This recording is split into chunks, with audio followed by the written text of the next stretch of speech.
The rain was relentless, hammering the windows of my tiny Capitol Hill apartment like it wanted to break through and drown me.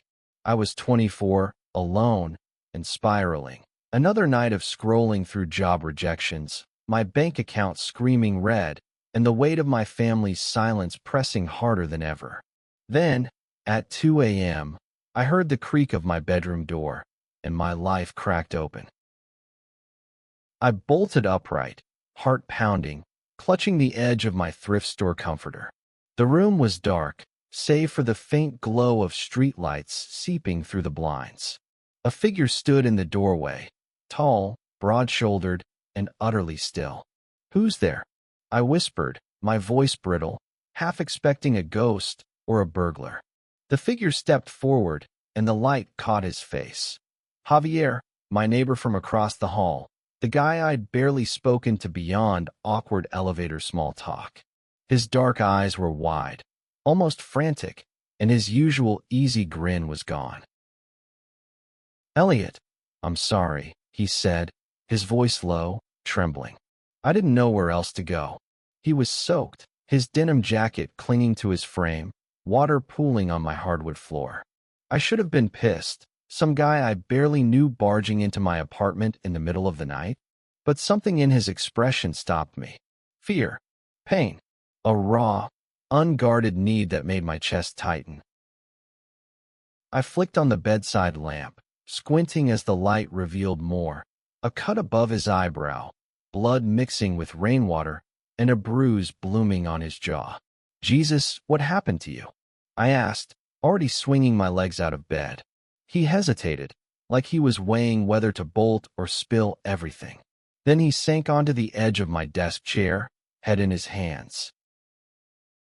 "My brother," he said finally, the words rough. "He found out. About me. About who I am." His voice cracked on the last part, and I froze. I knew what he meant, not because he'd said it outright, but because I'd spent years hiding the same truth. Growing up in a small Georgia town, I'd learned early to bury that part of myself, to smile through my parents' prayers, and their "we just want what's best for you" lectures.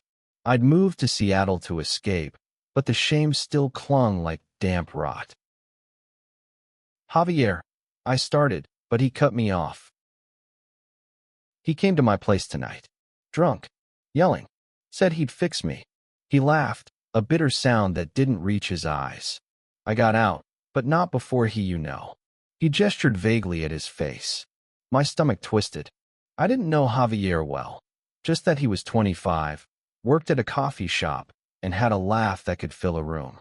But now, seeing him like this, broken open and vulnerable, I felt something shift inside me, like I was seeing him for the first time. I grabbed a towel from my closet and handed it to him. "You're staying here tonight," I said, surprising myself with how firm I sounded. He looked up, startled, like he wasn't used to kindness. "No arguments. You're not going back there." He nodded, and for a moment, our eyes locked. There was something electric in that silence, something that made my skin prickle. I pushed it down, telling myself it was just adrenaline. I made him a makeshift bed on my couch, but neither of us slept much. We talked instead, quiet, halting words at first, then a flood. He told me about growing up in a tight-knit Mexican-American family in Tacoma, about the weight of expectations, about the secret he'd kept since he was 15. I told him about my own family, about the church services that felt like trials, about the night I came out and my mom cried like I'd died. It was the first time I'd said those things out loud in years, and with every word, the walls I'd built felt thinner. By dawn, the rain had stopped, and we were sitting on the floor, backs against the couch, sharing a bag of stale chips. Javier laughed at some dumb joke I made, and his smile, God, that smile, lit up the room. I realized I was staring, and my face burned. He noticed, his expression softening, and for a split second, I thought he might lean closer. But he didn't. Not yet. The next few days were a blur of stolen glances and quiet moments that felt too big for my tiny apartment. Javier stayed with me, crashing on my couch while his brother cooled off. I didn't mind. Having him there felt right, like the space had been waiting for him. We fell into a rhythm, mornings sipping coffee at my rickety kitchen table, evenings watching old sci-fi movies on my laptop. He'd tease me about my terrible taste in films, and I'd fire back about his obsession with spicy instant ramen. It was easy, natural, but there was an undercurrent, a tension that neither of us named. One night, we ended up on the rooftop of our building, a little oasis of potted plants and string lights the landlord had set up to justify the rent. The Seattle skyline glittered in the distance, and the air smelled of damp earth and possibility. Javier leaned against the railing, his profile sharp against the dusk. "You ever feel like you're running out of time?" he asked, his voice soft but heavy. I frowned, sitting on a wooden crate. Time for what? To be who you are. To stop hiding. He turned to face me, and the vulnerability in his eyes hit me like a punch. "I've spent so long pretending, Elliot. For my family, my friends, everyone. I'm tired." I wanted to say something profound, something that would fix everything, but all I could manage was, "Me too." And it was true. I'd been out for years, but I still carried the fear, the instinct to shrink myself. I hated it. I hated that Javier felt it too. He stepped closer, and my breath caught. "You don't hide with me," he said, almost a whisper. "Why is that?" I didn't have an answer, not in words. Instead, I reached out, my hand brushing his. It was a small gesture, but it felt like jumping off a cliff. His fingers curled around mine, warm and steady, and for the first time in years, I didn't feel alone. We stood there, hands entwined, the city humming below us, and I knew this was the moment, the one I'd look back on and say, "That's when it started." But life doesn't let you stay in those moments. The next morning, Javier got a call from his sister, Maria. Their brother, Diego, was back, and he wasn't done.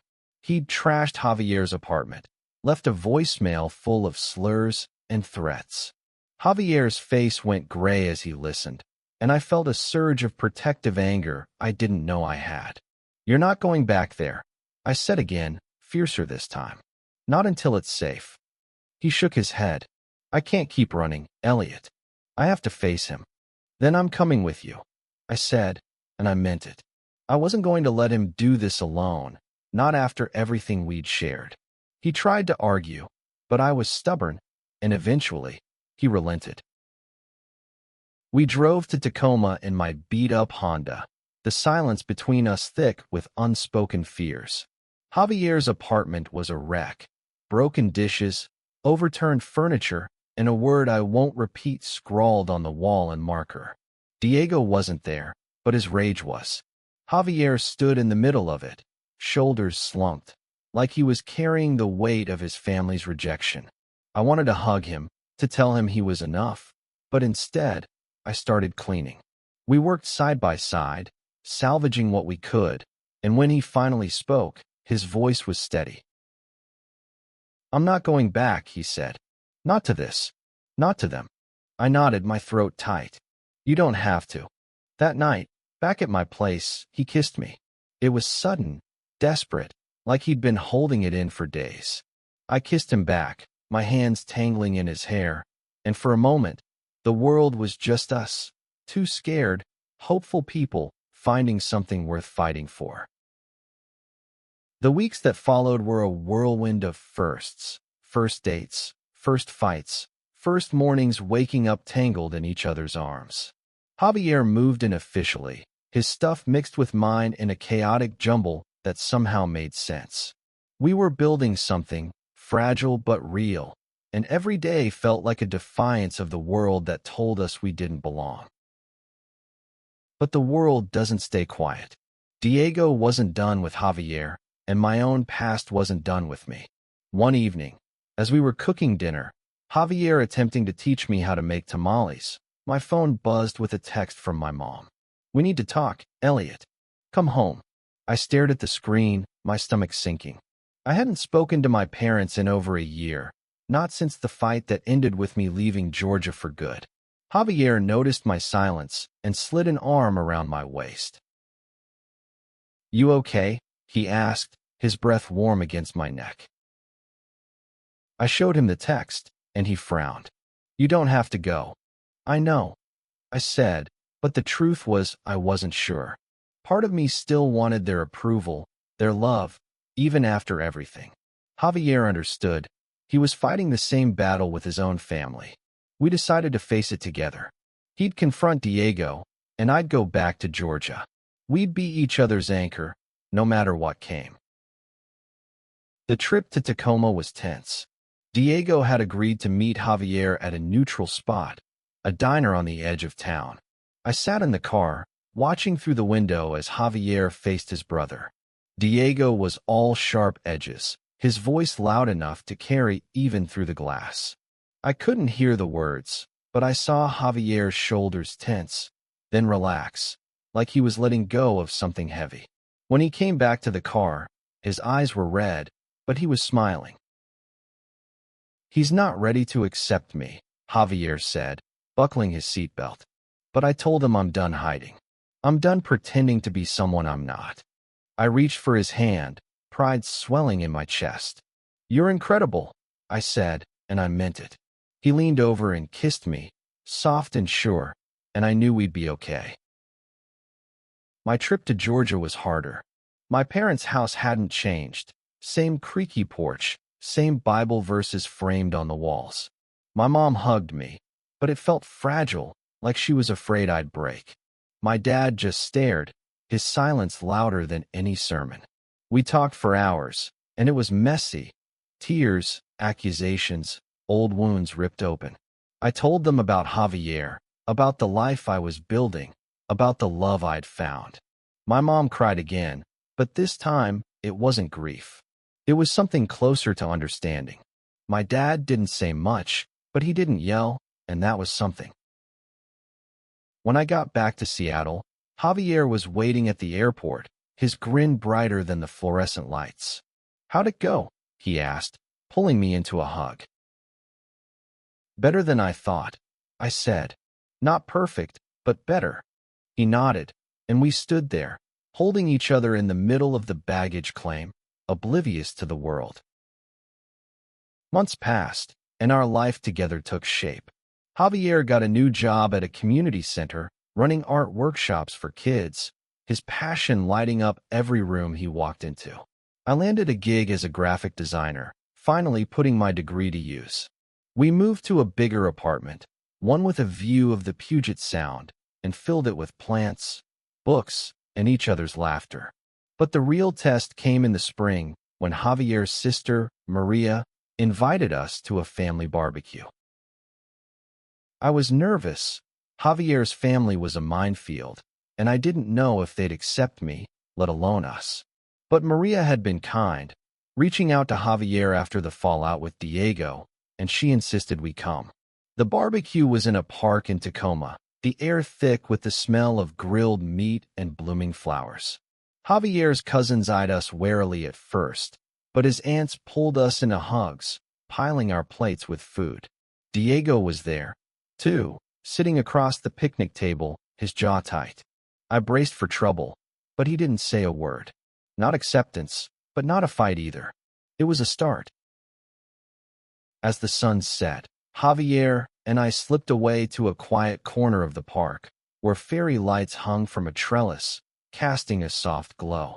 He took my hand, his thumb tracing circles on my skin, and we stood there, just breathing, just being. I never thought I'd have this, he said, his voice thick with emotion. A family that's trying. A home. You. I swallowed hard, my heart full. You changed my world, Javier. That night you came into my room, I was lost. You found me. He smiled, leaning in until our foreheads touched. We found each other. The barbecue went on behind us, laughter and music filling the air, but in that moment, it was just us. Two men who'd fought their way through shame, fear, and rejection to build something beautiful. It wasn't perfect. Our families were still learning, still healing, but it was ours. And that was enough. We stayed there until the stars came out, holding on to each other, knowing that whatever came next, we'd face it together. That night in my room had been the spark, but this life, this love, was the fire, and it would burn bright, no matter what.